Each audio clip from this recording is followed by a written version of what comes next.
विद्यार्थी मित्रों, आज हम अपना वाइवा का सेकंड पार्ट बताने जा रहा हूं। आपने मेरा चैनल सब्सक्राइब नहीं किया है तो सब्सक्राइब कर लेना, जिससे आपको आईएमपी वीडियो मिलता रहे। वाइवा का question number 1, state Ohm's law. Ohm's law क्या होता है आपको बताना है। तो आपको ओहम्स लॉ में यह बताना है, आंसर है किसी कंडक्टर की फिक्स्ड फिजिकल कंडीशन में V यानी कि वोल्टेज और पास होने वाली करंट I का रेशियो कांस्टेंट होता है। V upon I is equal to constant. Question number 2 है, डिफाइन रेजिस्टेंस। रेजिस्टेंस क्या है? किसी कंडक्टर में वोल्टेज और करंट के रेशियो V अपान I को रेजिस्टेंस R कहते हैं। तीसरा क्वेश्चन है, what is ohmic and non ohmic resistance.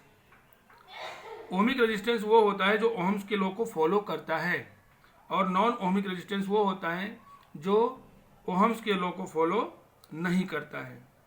तीसरा, what is the use of rheostat in the circuit. Rheostat का मतलब हिंदी में बोलते हैं धारा नियंत्रक। रिहोस्टेट का काम सर्किट में करंट को कंट्रोल करने का काम होता है, धारा को नियंत्रित करने का काम होता है। अगला क्वेश्चन है, what is the effect of temperature on the resistance of a conductor. अगर हम किसी कंडक्टर का टेम्परेचर बढ़ाते हैं तो उसका रेजिस्टेंस बढ़ता है। अगला क्वेश्चन है, what happens if high current is allowed to pass through a conducting wire for a long time. क्या होगा जब किसी चालक में अधिक मान की धारा अधिक समय के लिए प्रवाहित की जाए तो। दोस्तों, इसका उत्तर है चालक यानी कि तार गर्म हो जाएगा।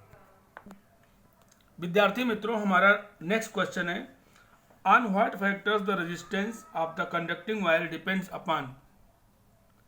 किसी चालक तार का प्रतिरोध किस घटक पर, किस बात पर निर्भर करता है। आंसर है length of the resistance, cross sectional of the resistive wire and fixed physical condition, pressure temperature पर यह डिपेंड करता है। आंसर फिर से सुन लें, प्रेशर पर डिपेंड करता है, टेम्परेचर पर डिपेंड करता है, लेंथ पर डिपेंड करता है और उसके क्रॉस सेक्शनल एरिया पर डिपेंड करता है।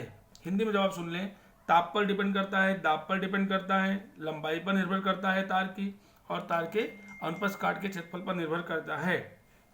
यह बहुत आईएमपी क्वेश्चन है दोस्तों, बार बार एग्जामिनर इसको पूछते हैं। अगला क्वेश्चन है, रेजिस्टिविटी क्या है। हिंदी में प्रतिरोधकता क्या है।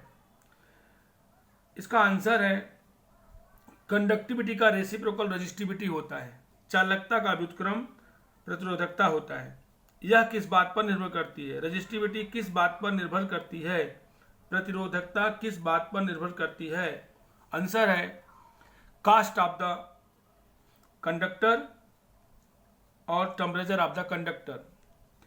ताप पर और उसकी जाति पर, कौन से किस पदार्थ का चालक तार है उस पर निर्भर करता है। अगला क्वेश्चन है, when the Wheatstone bridge is said to be balance. कब ह्यूस्टन ब्रिज संतुलन अवस्था में माना जाता है। आंसर है जब गैल्वेनोमीटर जीरो रीडिंग दर्शाता है, जीरो डिफ्लेक्शन दर्शाता है, तब उसको संतुलन अवस्था यानी कि बैलेंस कंडीशन में बोला जाता है। नेक्स्ट क्वेश्चन है दोस्तों, of which material is the resistance wire made. Houston, आपने देखा होगा मीटर ब्रिज के अंदर, पोटेंशियोमीटर के अंदर वायर होता है, यानी कि पोटेंशियोमीटर और मीटर ब्रिज में जो तार लगा होता है वह किस पदार्थ का बना होता है, किस मटेरियल का होता है। दोस्तों, आंसर है नाइक्रोम का। अगला क्वेश्चन है, state Kirchhoff first law. Kirchhoff का पहला नियम क्या है। आपको बोलना है किसी परिपथ में, किसी नेटवर्क के अंदर जंक्शन पर कुल धारा का, आने वाली धारा और जाने वाली धारा का योग 0 होता है, यानी कि जितनी धारा आएगी उतनी ही धारा जाएगी। अगला क्वेश्चन है, किरचॉफ सेकंड लॉ क्या होता है। What is the Kirchhoff second law. इसका आंसर है दोस्तों, किसी नेटवर्क में किसी क्लोज सर्किट के अंदर लगी हुई जो सेल होती है उनका ईएमएफ का समेशन, यानी कि दोनों सेलों के ईएमएफ का योग उसमें लगाए गए कुल पोटेंशियल ड्रॉप के इक्वल होता है। दोस्तों, अगला क्वेश्चन है, पोटेंशियोमीटर में जो वायर होता है आपने देखा होगा 4 से 5 वायर लगे रहते हैं 100 सीएम के। उसकी लेंथ ज़्यादा क्यों ली जाती है? मीटर बिट में आपने देखा होगा 100 सीएम का वायर लिया जाता है, पोटेंशियोमीटर में 4, 5, 600 का वायर लिया जाता है। क्यों? इसका क्या फ़ायदा होता है? यानी कि what will the advantage if the length of the potentiometer wire is increase?